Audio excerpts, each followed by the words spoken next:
Жаратылышты сактоо жана жашылдандырууга үндөгөн Жашыл Мурас акциясы Бишкек шаарында студенттердин катышуусунда уланууда. Анда жаштар президенттин тоолордун экосистемасын коргоо жана климаттык туруктуулук жылынын алкагында Жашыл Мурас улуттук өнөктүгүн колдоо демилгеси менен Бишкектин жогорку бөлүгүндө жайгашкан флагштоктун жанына көчөт отурулушту.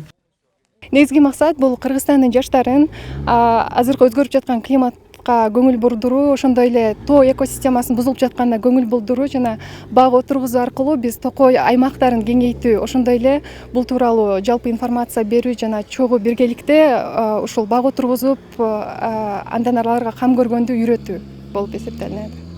Ошол эле күнү Баткен облусунда дагы жаштар көчөт отургузушту. Бул акциянын алкагында миңдеген түп көчөт республика боюнча отургузулат. Ал үчүн Токой чарбасынан атайын жаштарга 1 гектар жер бөлүнүп берилген. Ага студенттер менен катар мамлекеттик органдардын өкүлдөрү катышты.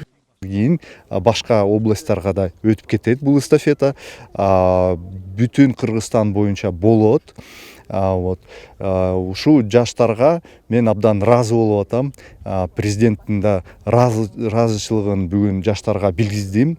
Себеби ушул эч кандай административный ресурс, баягы мурункудай ректорлорду кошуп, ректорлор студенттерге давайте кошулгула деген жок эч ким. Бул өзүнчө эле жаштар өзү уюшуп ушундай демилге көтөрүп атышат. Мун абдан жакшы көрсөткүч деп ойлойм.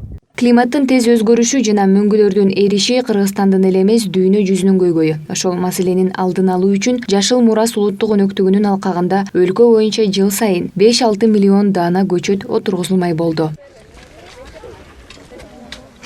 Жашыл Мурас өткөн менен келечектин ортосундагы көпүрө болот. Себеби жашыл чөйрөсүз адамзаттын жашоосу мүмкүн эмес. Белгилей кетсек, бул акция ушул жылдын март айында башталган жана Токой плантацияларынын аянтын көбөйтүүгө багытталган. Акциянын уюштуруучулары жаштардын жашыл кампаниясынын негизги этаптары жыл сайын март, апрель, сентябрь айларында өткөрүлөрүн айтышат.